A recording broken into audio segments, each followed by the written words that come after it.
Hello mga ate ko, it's me again, your ate Yana. So gagawa tayo ngayon ng graham. Ito yung mga ingredients na kakailanganin natin: condensed milk, fresh mango, and condensed mango, Alaska, and especially ang ating graham powder and graham crackers. At syempre hindi mawawala ang ating Nestle cream. Syempre yan yung ating unang ilalagay sa ating lalagyan. Kung mayroon naman pala kayo guys, mas magandang lalagyan, natutunawan o paglalagyan nyo ng inyong magiging sauce ng inyong graham, pwede naman yan. Pero kami, pitchin yung ginamit namin kasi parang daanan yan yung mas magandang gamitin. Para pag ginamitan mo ng warwings, hindi ka mahihirapan sa paghalo.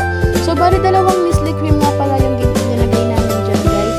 And bago namin yan guys, nilagay muna namin yan sa ref.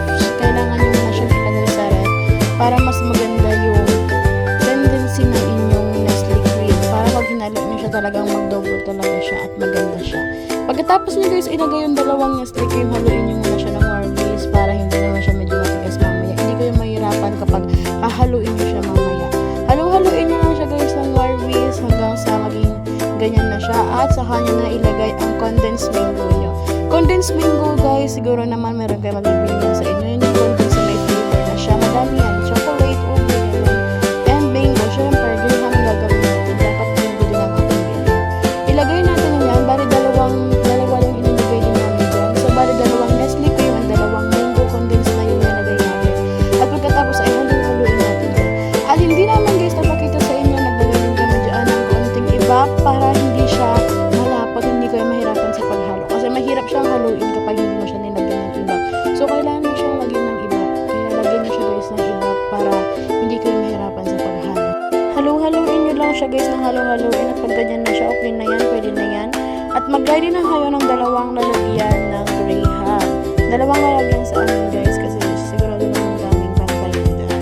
At ayan, kumuha na kayo ng graham cracker, and syempre yung ibap na sausawan. Maglagay kayo ng konting ibap sa tasa at saka nilagay yung graham cracker bago nyo ilagay. Ayan, sa pinakailalim graham cracker na lagay natin na dinunod sa ating ibap. Ayan. At syempre, sunod natin nalagay ang ating graham powder. Graham powder after ng ating graham cracker. At pagkatapos niyan, syempre sa kabila naman tayo para maging pantay sila, para fair. Walang lamangan. Ayan, sa kabila naman tayo maglalagay ng ating graham cracker na dinunod natin sa ating ibap. Ayan, dapat pantay sila. Dapat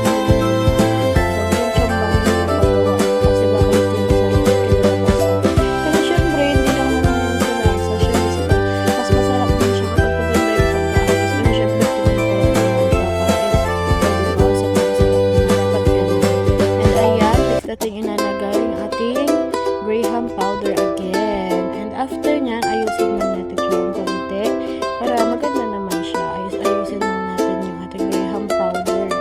At pagkatapos na ayusin yan, pwede na tayo dyan.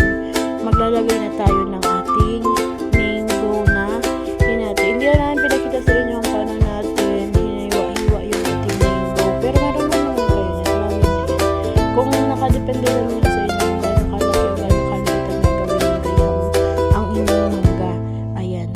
lagay na tayo dyan. Hindi na palagay ito yung paghiwa namin ng mango. Maglalagay na tayo ng mango natin. Dapat guys, pantay-pantay Pantay-pantay. Ayan, ilagay nyo yun dyan. Mga graham. O, diba? Kahit di ko siya tapos, matatakam ka na. Pagkakaayos pa lang, sobrang sarap. O, diba? Pantay na pantay. Sobrang galing ng ate nyo. Galing naman kasi ng ate ko dyan, diba? Ang saya. Ang saya ang pagkakagawa niya. Talagang pinantay-pantay niya talaga. Fair na fair. Ayan. Pagkatapos naman dun sa kabila, dito naman sa kabila, para pantay. Dito naman tayo sa kabila, maglalagay ng mango para lahat talaga meron at lahat may lasa. Yan yung pinaka-importante dun sa iba pang mga ingredient ng mango. Kasi kung walang mango ang graham naman, sana kinain nyo na lang yung graham cracker and sinawsawan nyo na lang yung graham powder. Kung walang mango, fresh. Ayun, lagyan natin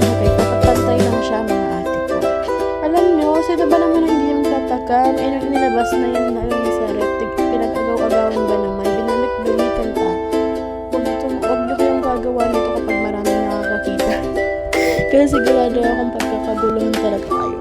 Pwede nyo naman siya guys, ibenta guys kung gusto nyo. Kaya kung gusto nyo din magnegosyo, pwede nyo siya ibenta. At ayan, nalagyan na natin siya yung ating ginawang sauce. Ayan, parang sauce siya. Hindi ilalagyan natin siya. Ayan, before natin ilagay ang ating cracker ulit, lagyan na natin siya ng ginawang natin. Kasi sabing masarap talaga. As in, masarap talaga yung mga ate. Siyempre, kailangan natin ikalat yan. Kasi hindi naman pwede. Yung iba na nangyayari. Kasi pipiliin yan ang hihingin sa'yo. Kapal naman ang mukha niya. Hindi na naman nagreklamo pa. Cherries. Ayan, kailangan lang natin siya dyan. Ayusin. Tapos pagkatapos niyan, maglagay na tayo ng ate ko ng Graham cracker ulit sa ibabaw. Graham cracker. Ganyan lang guys yung process niya. Graham cracker, powder, mango, sauce, cracker, powder, mango, sauce. Yun lang. Sunod-sunod lang. Ano hindi ka marunong? Ayan. Ganun lang guys. Ulit-ulitin nyo lang siya kung gusto nyo na napakakapal tulad ng mukha mo. Ay, mali. Ayan. Kailangan na natin siyang tapusin. Cherries. Kumanta siya. Ayan mga ate ko, medyo nabuboring na kasi ako mga ate ko. Kaya pinangihinaan ako ng voice over. Ikaw ba naman gusto sa musicon? Pero mag-voice over pa rin para hindi kayo maboring. Pinabilis ko na nga pala dyan mga ate ko ang process ng ating paggawa para hindi na kayo maboring kakapanood. Ayun, may mga kung makikita nyo, may mga konting space pala dyan. Naging na lang yan ng hating cracker, Graham cracker, para lahat matabunan. At syempre pagkatapos ang ating Graham powder again, and ang ating mango na hinati ulit. Ganun lang yung process. Tulad nga ng sinabi ko kanina, dapat ganun lang siya, sunod-sunod. Cracker, pagkatapos ng cracker, yung powder, and after ng powder, yung ating mango, at pagkatapos ng mango, yung sauce. Ayan, bali last nalagay ko na yung jagay sa kabila, at sa kabila, doon na lang natin siya lalagyan ulit ng ating Graham cracker kasi nagkulang siya mga ate ko. Ayan, diba? Oh, sobrang sarap. Yung kabila, okay na yan. Yung kabila, hindi pa. Lalagyan pa natin yun agad. Oh, sobrang sarap. Oh, diba? Kasya pa rin pala lahat. Kasya pa rin pala. Pero hindi na siya nagkasya sa pinakalas. Kaya, parehas na silang meron pa din kaalian. Pero sabi na kami hindi na sila parehas. Pero yung isa kasi pang bahay lang talaga yung plano na award at yung isa rin yung papakain sa bisita. Pero ang ginalabasan, lahat pinakain sa bisita. Oh my God.